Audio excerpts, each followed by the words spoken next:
Good morning विद्यार्थी मित्रों, उमा विद्या संकुलनी YouTube चेनलनी अंदर तमारा बधानुं हार्दिक स्वागत है। धोरण 9 विषय हिंदी पाठ आपणे 15मो पहोंच्या छे, जेनुं नाम है दाजियू। पहाड़ी इलाके में दाजियू को बड़ा भाई कहते हैं, यानी कि बड़े भाई को दाजियू कह के बोलाते हैं।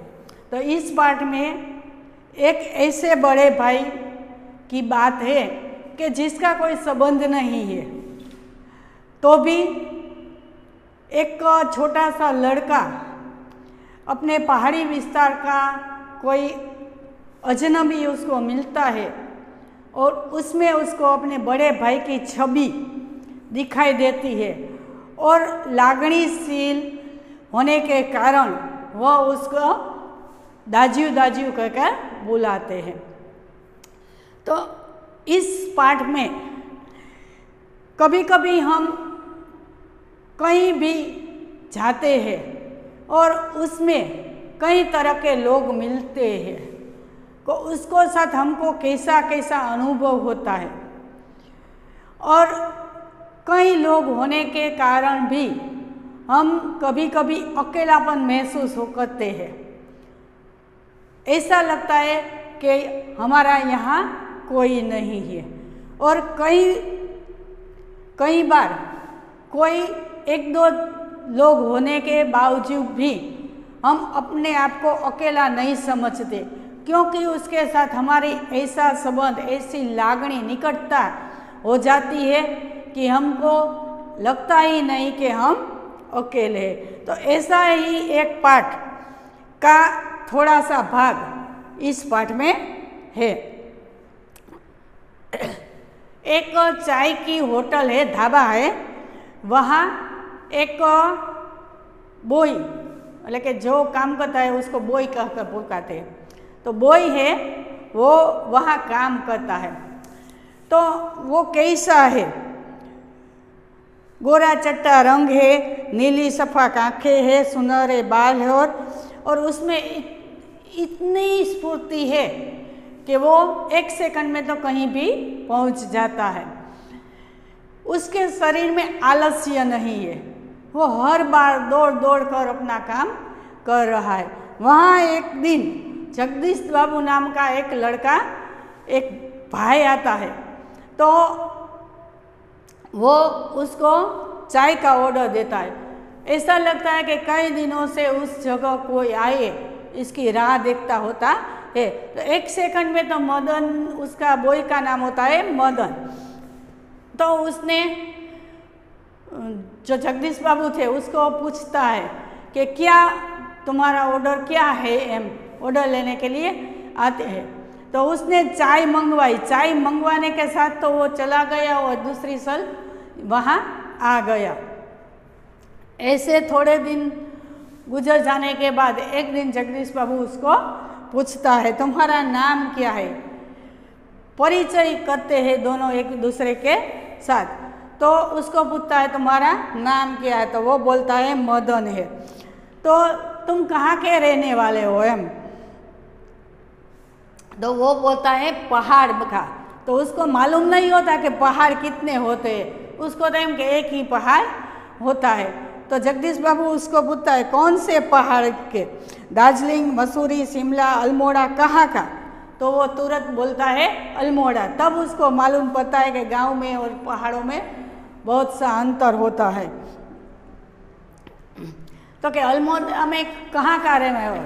अपने तालुको जिलो कई, ऐसे उसका गांव का नाम भी वो पूछता है। तो वो गांव का नाम दिखाने में संकोच करता है। वो बोलता है कि अल्मोड़ा से थोड़ा दूर है। पर बहुत कहने के बाद वो बोलता है कि मेरे गांव का नाम से डोटिया लगो। तो जगदीश बाबू तुरंत कहते हैं कि मैं भी उसके आसपास का रहने वाला हूँ। इस तरह दोनों के परिचय हो जाता है। तो जो मदन है, वो जो जगदीश बाबू में उसमें अपने बड़े भाई की छवि दिखता है। उसको लगता है कि यहाँ तो मेरा बड़ा भाई है, अब मुझको कोई चिंता नहीं है। तो पहाड़ी इलाके में वो बड़े भाई को दाजियू कहते हैं। એટલે इस तरह जो मदन है वो जगदीश बाबू को दाजियू कह के बुलाने लगता है। थोड़े दिन तो ऐसे ही चलता है, वो ऑर्डर लेता है आनंद में वो जगदीश बाबू को हाँ लाया दाजियू, क्या लाएंगे दाजियू, आज तो तुमने कुछ खाया नहीं, ऐसी दोनों बातचीत करते हैं। इस तरह दोनों को अपनेपन का एहसास होता है, हमारा भी यहाँ कोई है, ऐसा उसको लगता है। लेकिन जो मदन उसको दाजियू कहता है वो जगदीश बाबू को पसंद नहीं था, क्योंकि वो एक नौकरी करने वाला शिक्षित आदमी है और उसको एक नौकर है, वो एक भाई कह के बुलाता है, वो उसको पसंद नहीं था। एक दिन जब वो चाय पीने आते हैं तो मदन उसको दाजियू कह के बुलाता है और पूछता है, तब उसका गुस्सा आ जाता है उसको और बुला कर कहता है, क्यों रोज रोज हमको दाजियू कह के बुलाया, मैं तुम्हारा दाजियू थोड़ा ही हूँ। इस तरह मदन को एक आघात लगता है, ठेस पहुँचती है और वो रोने लगता है। थोड़ी देर रोने के बाद वो स्वस्थ हो जाता है और बाद में कहीं नहीं हुआ ऐसा अनुमान लगाकर वो वापस अपना काम करने लगते हैं। दूसरे दिन ऐसा होता है कि जगदीश बाबू छे वो अपने मित्र हेमंत के साथ वहाँ से गुजरता है और चाय पीने के लिए आते हैं। तो उसके साथ जो बिताया हुआ क्षण है वो मदन वो भुला नहीं सकता है। तो चाय ऑर्डर लेने के लिए आते हैं तो जो हेमंत है वो ऑर्डर देता है और जब ऑर्डर देने के लिए मदन आता है तो हेमंत है वो उसको पूछता है तुम्हारा नाम क्या है, पर उसको तुरंत याद आ जाता है कि थोड़े दिन पहले तो जगदीश बाबू में भी ऐसा कहा था, उसकी जो लागणी को ठेस पहुंची थी, इसलिए वो थोड़ी देर के लिए तो कुछ नहीं बताता है, पर बाद में बहुत कहने के बाद वो कहता है कि हमको यहाँ सब बॉय कह के बुलाता है। वो अपना नाम नहीं बताता क्योंकि जो जगदीश बाबू के साथ हुआ था वो दूसरी बार दोहराना नहीं चाहता था और वो संभल का जाता है। और जो हेमंत है वो कहता है ये पहाड़ी इलाके का लगता है, पर कोई कुछ नहीं बोलता है। इस तरह अपनेपन की जो खाई होती है वो और ऊंडी हो जाती है। इस तरह इस पाठ में कई तरह के संबंध बनते हैं और बिखर जाते हैं। तो अब हम हमारे पाठ की शुरुआत करते हैं। दाजियू એટલે કે बड़ा भाई, उसका लेखक है शेखर जोशी।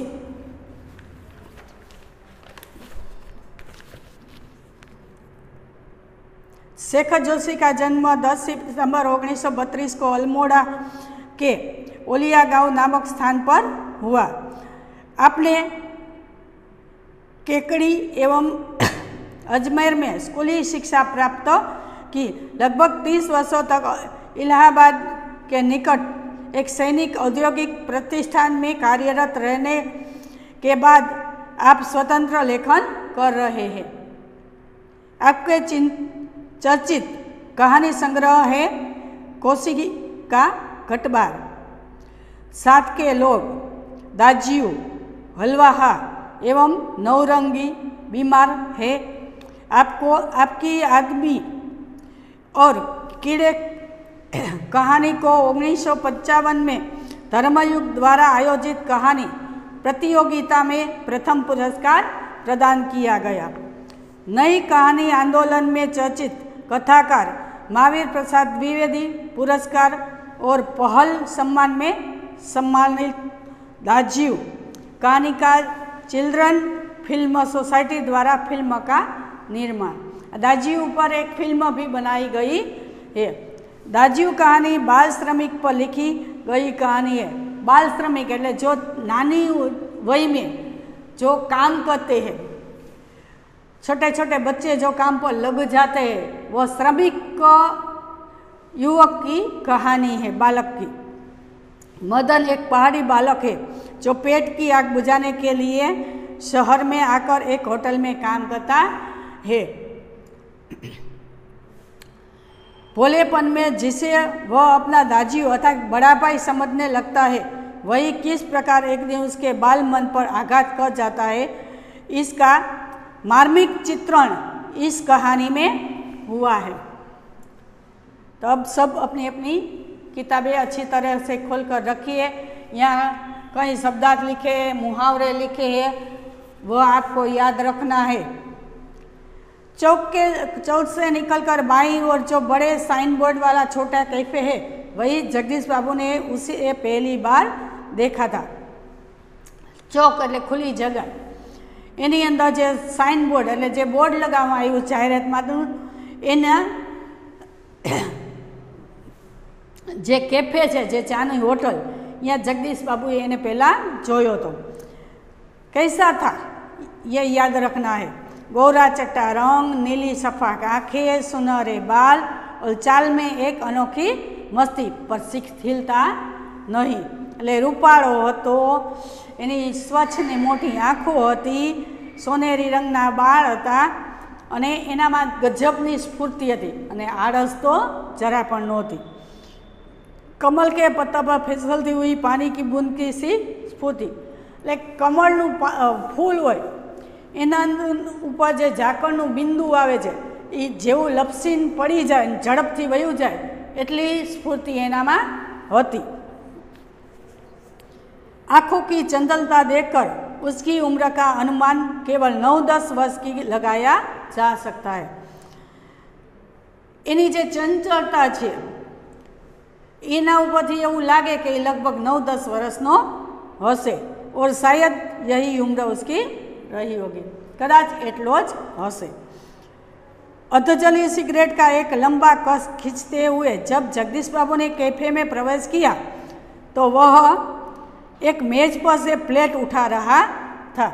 सिगरेट पीता पीता जगदीश बाबू જ્યારે होटल में प्रवेश करे छे त्यारे पेलो छोकरो छे ई टेबल उपरथी खाली प्लेट छे, डिश छे, ई उपाड़तो हतो और जब वे पास ही होने की टेबल पर बैठे तो वह सामने था। જ્યારે એની બાજુની ટેબલ ઉપર જઈને બેઠો તો તરત જ પેલો છોકરો એની સામે હતો।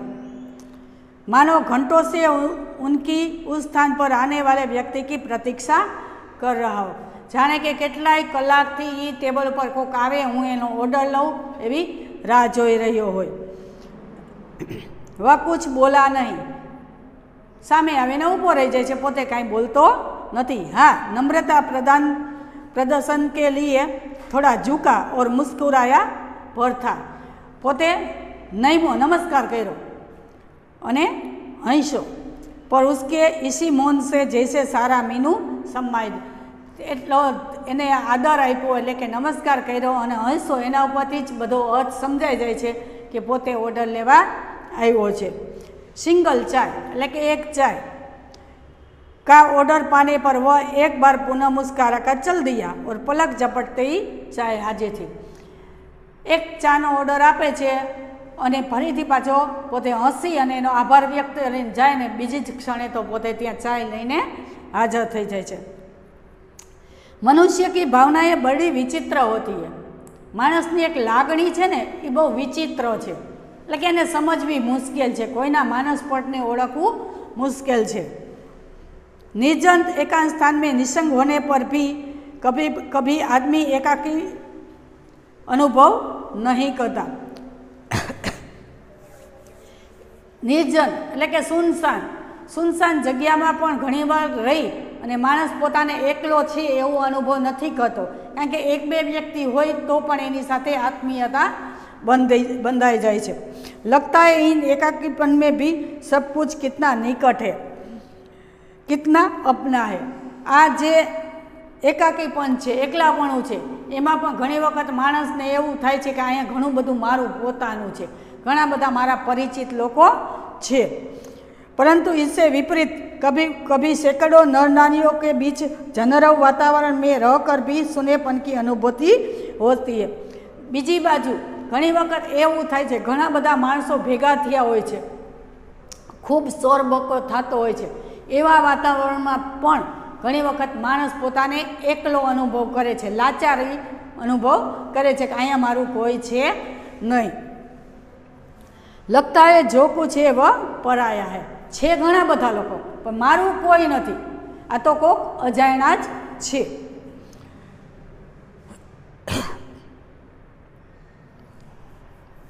कितना अपनत्वहीन, पोतानापणुं कांई छे नहीं, बीजा ज छे, आमां मने कोई ओळखतुं नथी एवो आपणे अनुभव करवा लागी छीए। पर यह अकारणीय नहीं होता। आवुं ज्यारे बने छे ने त्यारे एना पाछळनुं कोईक रीजन होय छे, कारण होय छे के आवुं क्यारे एमनेम नथी थतुं, कारण के आपणी पासे एक कांईक एवो बनाव बन्यो होय छे एटले आपणे आवुं अनुभवी छीए। इस एकाकीपन की अनुभूति इस अलगाव की जड़े होती है। अलगाव एटले एकलापण, कि आवुं बने छे ने त्यारे कंईक एकलापणानी भावना थाय छे। विछो या विरक्ति की किसी कथा में मूल में, विरक्ति एटले विराग, मूल एटले जड़, कोकनी साथे विखूटा पड़वानुं होय अने जे बनाव बन्यो होय एवं कंईक एना मूळमां होय छे, एटले आपणा साथे एवुं बने छे। जगदीश बाबू दूर देश से आए है, जगदीश बाबू छे ई दूर देश छे, घणा बधा दूरथी आवेला छे, अकेले है अने पोते एकला छे। चौके की चहल पहल, कैफे के शोरगुल में उन्हें लगता है सब कुछ अपनत्वहीन है। चौका आज चहल पहल है, माणसोनी अवर जवर है, खूब शोरगुल है, छतां पण एने एवुं लागे छे कि अहींया मारुं कोई नथी, हूँ एकलो छुं एम, मारुं अहींया कोई नथी। शायद कुछ दिनों रहकर अभ्यस्त हो जाने पर इन्हें इसी वातावरण में अपनेपन की अनुभूति होने लगे। तो कि अभ्यस्त એટલે आदत पड़ जाने पर, आना वातावरण में थोड़ा दिवस रहेवाना पछी कदाच एने एवो अनुभव थाय कि अहींया मारुं कोक छे, अपनत्व એટલે કે मारुं कोक छे।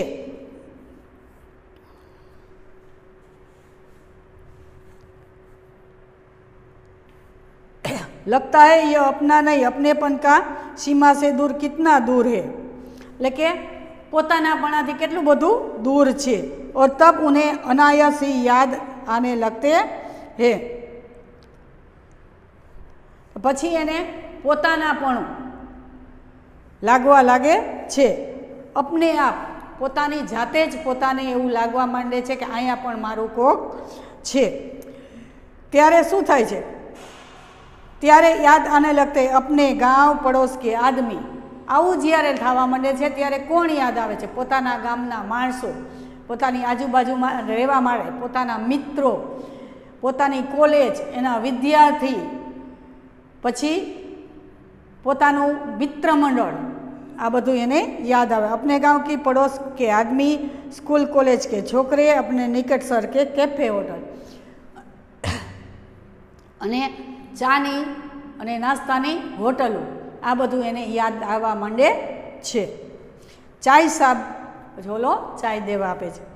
जगदीश बाबू ने राखदानी में सिगरेट झाड़ी, सिगरेट पीता था, अने जे ओली राखनी प्लेट होय एनी अंदर पोते बुझावी नाखे छे।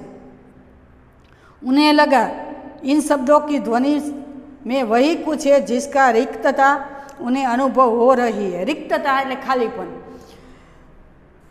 એને જે શબ્દો સાંભળ્યા એમાં એને એવું લાગે છે મારું જે ખાલીપન છે, અકેલાપન છે એ दूर થઈ જશે। અનુભવ हो रही है और उन्होंने अपनी शंका का समाधान कर लिया।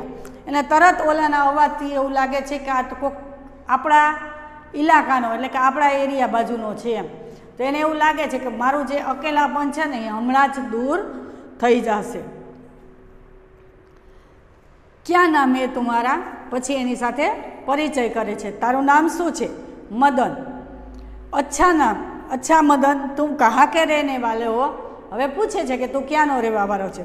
પહાડ કા હું બાબુજી, એટલે કે પહાડનો છું. પહાડ તો ઘણા બધા છે, તો ક્યાં પહાડનો એમ? પહાડ તો સેંકડો હે.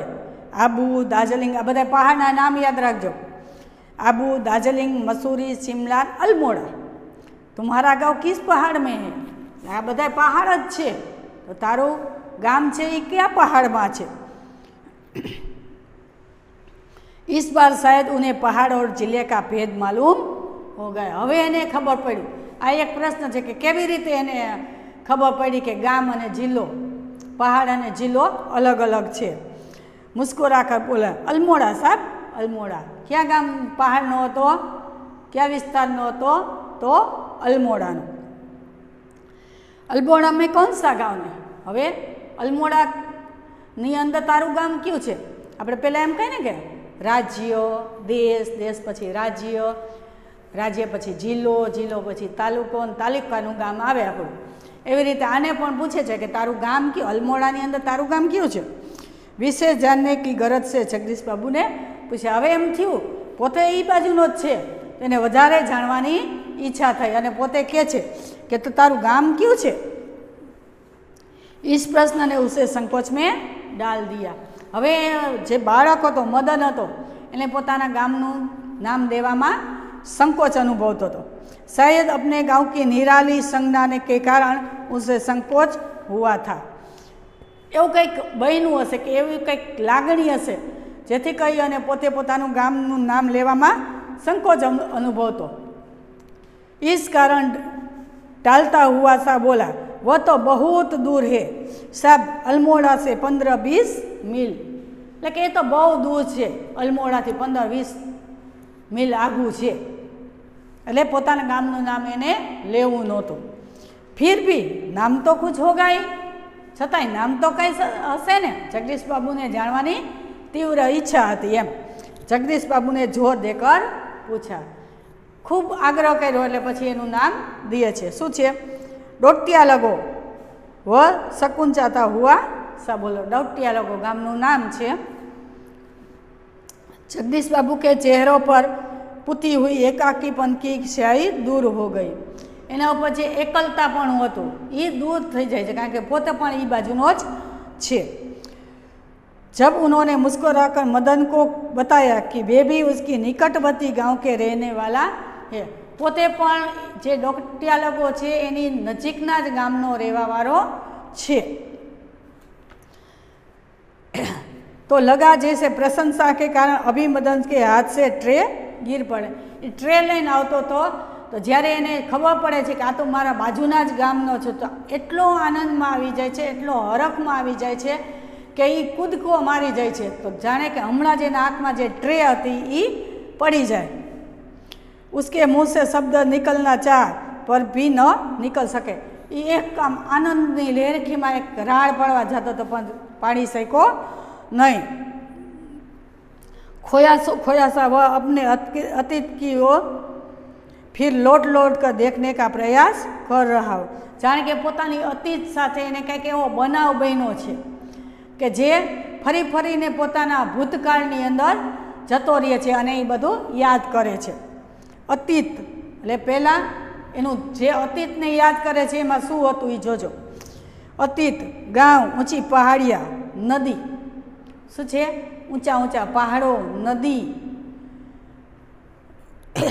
હવે આપણા જે પરિવાર છે એને આપણે જેમ દાદા, મા, દાદી, ભાઈ, બહેન એવું બધું કહી છે, તો અહીંયા પહાડી ઇલાકાની અંદર કોને શું કહીને બોલાવે છે એ યાદ રાખવાનું છે. ઈજા એટલે માં, માને ઈજા કહીને બોલાવતા. બાબા, દીદી, દીદીને બાબા કહેતા. ભૂલી એટલે છોટી બહેન.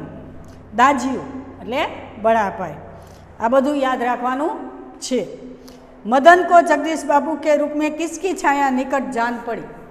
आ एक प्रश्न है कि जगदीश बाबू है ने मदन है ने जगदीश बाबू में कोनो परछायो देखातो तो एनामां कोण शोधवा मांगतो तो? एना पिताजी ने, एना भाई ने, एनी बहने के एना मोटा भाई ने? ईजा નહીં, બાબા નહીં, દીદી નહીં, ભૂલી નહીં, દાજીયું. શું? કોની છાયા દેખાતી હતી? દાજીયુંની, એટલે કે પોતાના મોટા ભાઈની. 2-4 ही दिनों में मदन और जगदीश बाबू के बीच में अजनबीपन की खाई दूर हो गई. अजनबीपन की खाई दूर होना, अच्छी तरह से परिचित होना. 4-5 દિવસ થાય છે ત્યાં બેની સાથે એટલું બધું બનવા લાગે છે કે જે દૂરી હતી બેનામાં એ સાવ નજીક આવી જાય છે, એકદમ પરિચિત થઈ જાય છે. ટેબલ પર બેઠતે ही मदन का स्वर सुनाई देता. જેવો જગદીશ બાબુ આવે હોટલમાં અને ટેબલ ઉપર બેસે એટલે તરત જ મદન એની સાથે વાતચીત કરવા લાગે છે. દાજીયું જહીન. શું કહે છે? મોટા ભાઈ જહીન. દાજીયું આજ તો ઠંડ બહુ છે. સામાન્ય કઈ કઈ વાતચીત થતી હતી તો કે આજે તો ઠંડી વધારે છે. દાજીયું ક્યાં यहाँ भी यू पड़ेगा? यू એટલે હિમ, બરફ. એટલે શું અહીંયા પણ બરફ પડશે? દાજીઓ આપને તો કલ બહુ થોડા સા ખાયા. તમે તો કાલ સાવ થોડુંક ખાધું હતું એમ. આવી સામાન્ય વાતચીત બંને વચ્ચે થતી હતી. तभी किसी और से बॉय को आवाज़ पड़ती और मदन उस आवाज़ को प्रतिध्वनि से पहुँचने से पहले ही वहाँ पहुँच जाता. वरी पाछो कोई नवो ग्राहक आवे અને એને બોલાવે તો એનો અવાજ પાછો જાય એ પહેલાં તો પોતે પહોંચી જતો. ऑर्डर लेकर फिर जाते जाते जगदीश बाबू से पूछता दाजीऊ कोई चीज़. અને વળી પાછો જાતા જાતા તો પાછો જગદીશ બાબુ હારે જ વાત કરે. દાજીऊ બીજું કાંઈ લાવું? તમારે કાંઈ જોઈ છે? પાણી લાવ. जगदीश बाबू कहता पानी लाओ. लाया दाजीऊ. शब्द को उतनी ही आतुषा और लगन से दूर आता जितनी आतुषा से बहुत दिनों के बाद मिलने पर भी माँ अपने बेटे को चूमती है. કે જ્યારે ઘણા દિવસ પછી માँ પોતાના દીકરાને મળે અને એને એક આલિંગન આપે છે, ભેટી પડે છે, એવું જ વાતાવરણ આ કે મદનને જગદીશ બાબુના ઓર્ડરને પૂરો કરવામાં એને થતું. कुछ दिनों बाद जगदीश बाबू का एकाकीपन दूर हो गया. कैफे में चायनी होटलनी अंदर एने मदन नामनो छोकरो जे मळी जाय छे एटले जगदीश बाबूनुं एकाकीपन छे दूर थई जाय छे. आ पण एक प्रश्न छे. उन्हें अब चौक कैफे ही नहीं सारा शहर अपनेपन के रंग में रंगा हुआ सा लगने लगा. हवे एने खाली होटल ज नहीं आखू गाम એને એવું લાગે છે કે આ મારું પોતાનું છે. હવે એને જરાય આળસ ન થતી, એને જલ્દી અહીંયાથી જવાની ઈચ્છા ન થતી, કારણ કે પણ હવે એને એમ થાય છે કે મારું પણ અહીંયા કોઈ છે, આ બધું આપણું જ છે એમ. પરંતુ અબ ઉन्हें यह बार बार दाजियों કહેલાના અચ્છા નહીં લાગે. બધું જ પોતાનું લાગે છે, ખૂબ મજા આવે છે, પણ એને જે મદન છે એ એને દાજીયું કહીને બોલાવતો ને એ એને ગમતું નથી, કારણ કે પોતે એક નોકરિયાત માણસ છે અને પોતાને જો આવો એક નાનો એવો નોકર હોય એ એને જો દાજીયું કહે એટલે કે મોટો ભાઈ કહે એટલે પોતાની પ્રતિષ્ઠાને ઠેસ પહોંચતી હતી. કારણ કે કોકને શું લાગે કે આનો સગો ભાઈ હશે એમ, એટલે એને એમ થાય આ ભાઈ આવો નોકરિયાત ને આવડા નાના ભાઈને નોકરી કરાવે છે, આમ એનું જે પોતાપણું છે એને ઠેસ લાગે છે. તેને દાજીયું કે એ ગમતું નહોતું. મદન થાકી દૂસરી ટેબલ સે ભી દાજીયું. અને મદન એટલો લાગણીશીલ હતો અને એને એટલું બધું જગદીશ બાબુ સાથે લાગણી બંધાઈ ગઈ હતી કે એ ગમે એ ટેબલ ઉપર હોય પણ એને દાજીયું કહીને જ બોલાવતો તો. મદન ઈધર આવો. હવે એવું બને છે કે એક દિવસ એની જે સહન શક્તિ હતી જગદીશ બાબુની એ પૂરી થઈ જાય છે અને એને जो प्रेम હતો એ એક દિવસ ક્રોધમાં બદલાઈ જાય છે, કારણ કે એને દાજીયું કહેતો તો એ એને ગમતું નથી. તો એક દિવસ એમ કહે છે તું અહીંયા આવો. આયા દાજીયું. ઓલાને તો ખબર જ નથી, મદન છે એ તો સાવ નિખાલસ છે, એને એવી નથી ખબર પડતી કે આટલા બધા વચ્ચે મારે એને દાજીયું કહેવાય નહીં, એટલે તોય હજી તો પોતે એમ કહીને જ આવે છે કે આવ્યો દાજ્યું. દાજ્યું શબ્દ કો આવૃત્તિ પર જગદીશ બાબુ કે મધ્યમ વર્ગીય સંસ્કાર જાગ ઉઠે. જે એને મધ્યમ વર્ગીય સંસ્કાર એટલે કે એના જે સંસ્કારો છે, પોતાની જે પ્રતિષ્ઠા છે એ એને જાગી જાય છે, કે એને ઠેસ પહોંચે છે. अपनत्व की पतली दौर अहम की तेज धार में आगे न टीक શકે. अपनत्वની એટલે પોતાપણાની જે લાગણી છે ને એ અહંકાર આગળ ન ટકી શકે અને એ લાગણીનો દોર છે એ તૂટી જાય છે. દાજ્યું ચાય લાવું, ફરી પાછો ઓલો બોલે છે દાજ્યું ચાય લાવ, ચાય નહીં લેકિન ये दाज્યું દાજ્યું ક્યાં ચિલ્લાતે રહેતે હો, ચાય નથી જોતી પણ તું શું આખો દિવસ મને દાજ્યું દાજ્યું કહીને રાડું પાડસ. दिन रात किसी की प्रेस्टीज का ख्याल भी नहीं है तुम्हें. પ્રેસ્ટીજ એટલે કોઈના પ્રતિષ્ઠાનું પણ તને ભાન નથી કે હું કેવડી મોટી નોકરી કરું છું અને આખો દિવસ દાજ્યું દાજ્યું કહીને મને બોલાવસ, એની પણ તને ભાન નથી રહેતું. જગદીશ બાબુ કા મુંહ ક્રોધ में કારણ તમતમા ગયા. એટલે એનો ચહેરો છે એ ક્રોધમાં લાલ થઈ ગયો હતો, એકદમ ગુસ્સે થઈ ગયા હતા. શબ્દો પર અધિકાર નહીં રહી શકા અને પોતે શું બોલે છે એનું પણ એને ભાન રહ્યું નહીં. મદન પ્રેસ્ટીજ કા अर्थ समझ सके या नहीं. કારણ કે પ્રેસ્ટીજ શબ્દ છે ઇંગ્લિશ છે એટલે કે પ્રતિષ્ઠા. મદને આ સમજ્યું કે નથી સમજ્યું એને ખબર નથી, પણ એનો જે ચહેરો હતો, એની જે ભાવ હતા ચહેરા પરના, એને પોતે સમજી જાય છે. यह भी उन्हें ध्यान नहीं रहा पर मदन बिना समझाए ही सब कुछ समझ गया. પણ પોતે ભણેલો નહોતો, પોતે એક નોકર હતો, છતાં પણ જગદીશ બાબુના વર્તનથી, એના ચહેરા ઉપરથી એને ખબર પડી જાય છે કે આ મને શું કહેવા માગે છે એમ. મદન કો જગદીશ બાબુ કે વ્યવહાર સે ગહરી ચોટ લગે. જગદીશ બાબુએ આવું કર્યું એટલે એના હૃદયમાં ઊંડો આઘાત લાગે છે.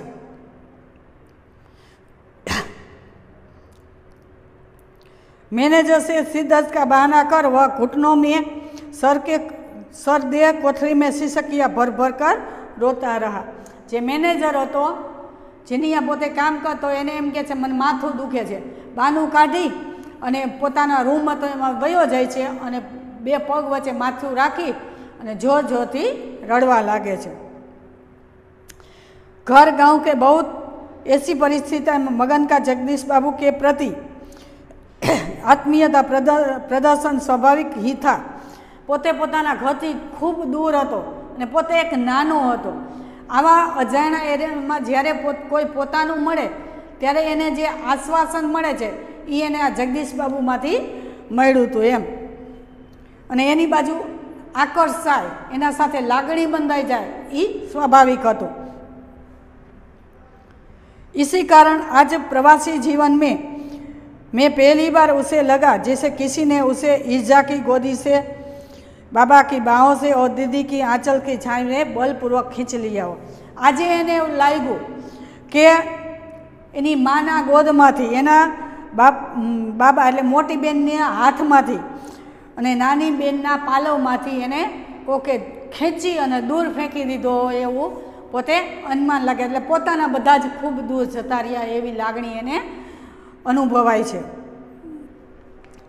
પરંતુ ભાવુકતા સ્થાયી નહીં હોતી, પણ આ જે ભાવના છે એ સ્થાયી નથી હોતી એમ. रो लेने पर अंतर की उमड़ती वेदना की आंखों ही राह बाहर निकल लेने पर मनुष्य जो भी निश्चय करता है वे भावुक क्षणों के अपेक्षा अधिक विवेकपूर्ण होता है. આવા અનુભવમાંથી માણસ જ્યારે બહાર નીકળે છે ત્યારે એનું જે વર્તન છે એ કંઈક અલગ જ જોવા મળે છે. એવું જ આ મદન સાથે થાય છે. थोड़ी देर बाद मदन पूर्ववत काम करने लगा. थोड़ी बार पछी पोते पाछो काम करवा लागे छे. दूसरे दिन कैफे जाते हुए अचानक ही जगदीश बाबू की भेंट बचपन के सहपाठी हेमंत से हो गई. जगदीश बाबूना बचपनना मित्रનું નામ પણ છે હેમંત. તો કે બીજે દિવસે કેફેથી આગળ જતા જતા જગદીશ બાબુને એનો બાળપણનો મિત્ર હેમંત છે એ મળે છે. कैफे में पहुंचकर जगदीश बाबू ने इशारे से मदन को बुलाया. હવે એને નામ લઈને જ બોલાવતો, એકબીજા વચ્ચેની જે લાગણી છે એ તૂટી ગઈ હોય છે, એનો જે તાર છે એ તૂટી ગયો હોય છે, બેના સંબંધ વચ્ચે એક ગાંઠ પડી જાય છે.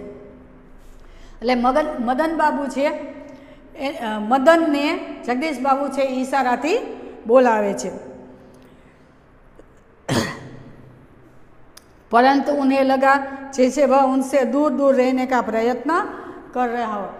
जगदीश बाबू बोलावे छे मदन ने, पण ई आवतो नथी, कारण के एनाथी दूर रहवा ज मांगतो छे. नहीं ने एनाथी दाजी शब्द बोलाई जाए तो वरी ओलो गुस्से थाय तो एने फरीथी बधुं याद आववा लागे छे. दूसरी बार बुलाने पर ही मदन आया. वरी पाछो बीजी बार बोलाव्यो एटले मदन आवे छे. आज उसके मुँह पर वह मुस्कान न थी. आव्यो तो खरो, एना मोढा पर जे हास्य हतुं, एना उपर साथे जे स्फूर्ति हती ए बधुं गायब हतुं. और नहीं उसने क्या लाऊ दाजियू कहा. अने जे एना पोतापणुं हतुं अने जे एने कायम कहेतो के शुं लावुं दाजियू, एवुं पोते कांई बोलतो नथी. स्वयं जगदीश बाबू कोई कहना पड़ा, कांई बोलो नहीं, आवीने ऊभो रही जाए छे. फरीथी जगदीश बाबू ने ज कहेवुं पड्युं, 2 चाय और 2 आमलेट. शुं ऑर्डर आप्यो? 2 चा और 2 आमलेट. परंतु तब भी लाया दाजियू कहने की उपेक्षा लाया साहब कहकर वह चला दिया. त्यारे पण पोते एम नथी कहेतो के लाया दाजियू, पण एम कहे छे लाया साहब कहीने पोते ऑर्डर लईने जतो रह्यो छे. मानो दोनों अपरिचय, जाने के बे पहली बार मळता होय एवुं बेना वतनमा लागतुं हतुं. शायद पहाड़िया है. कोण बोले छे? जे हेमंत छे ई जगदीश बाबू ने पूछे छे. लागे छे कि आ पहाड़नो छे. हेमंत ने अनुमान लगाकर पूछा. अनुमान लगाव्युं. हाँ, रूखा सा उत्तर दे दिया जगदीश बाबू ने.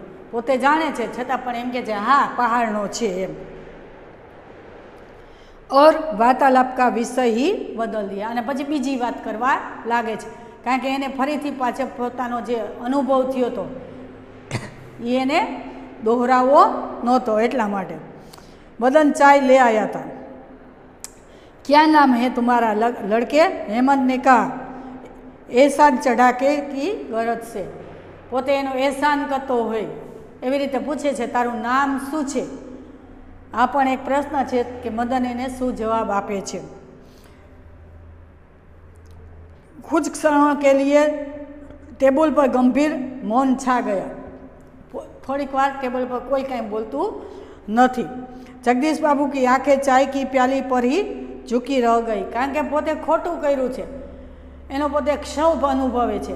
એટલે પોતે ઊંચી આંખ કરીને મદન સામે જોઈ શકતા નથી. એટલે પોતે પોતાની ચાની પ્યાલી છે એની ઉપર જ જોયા રાખે છે.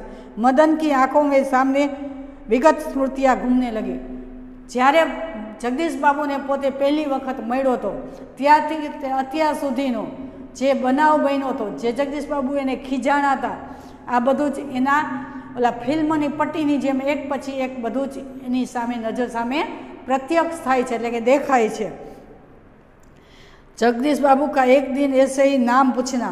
સૌથી શરૂઆત ક્યાં થઈ કે જગદીશ બાબુએ એક દિવસ એને આવી રીતે જ નામ પૂછ્યું હતું એમ. फिर दाजियो अपने को कल थोड़ा ही खाया. પછી વચ્ચે જે કહેતો હતો શું લાવવું ને કેટલું ખાધું ન ખાધું, ઠંડ વધારે છે ને આવી બધી વાતચીત થતી હતી, એ બધું એને દેખાવા લાગે છે, યાદ આવવા લાગે છે. और एक दिन किसी की प्रेस्टीज का ख्याल नहीं रहता तुम्हें. અને છેલ્લું જે વાક્ય છે કે કોઈની પ્રેસ્ટીજ એટલે કે કોઈની પ્રતિષ્ઠાનો તને કંઈ ભાન નથી રહેતું કે કોને કઈ રીતે બોલાવાય. આ જે જેલા શબ્દો છે એ બધું જ એને ફરીથી યાદ આવવા માંડે છે.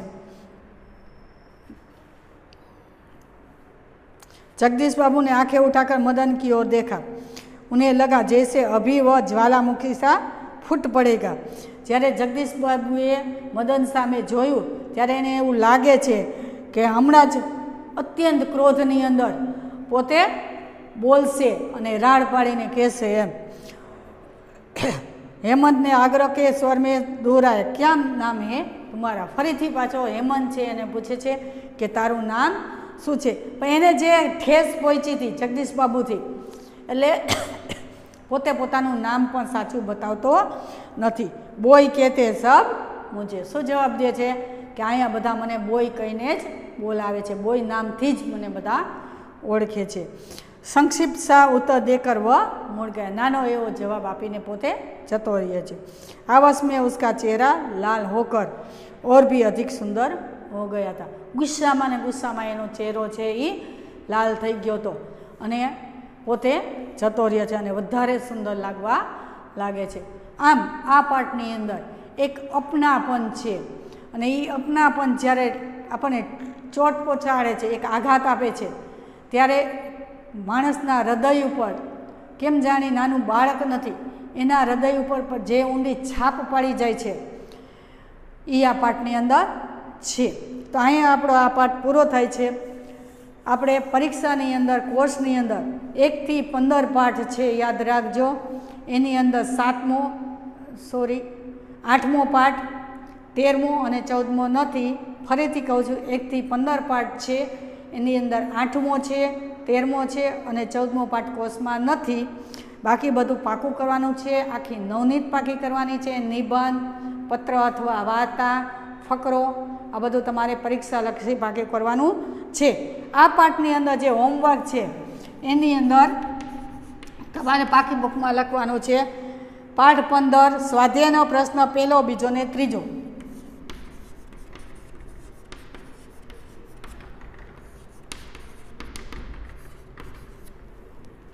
स्वाध्यायनो प्रश्न पहेलो, बीजो ने त्रीजो पाकी बुकमां सारा अक्षरे लखवो।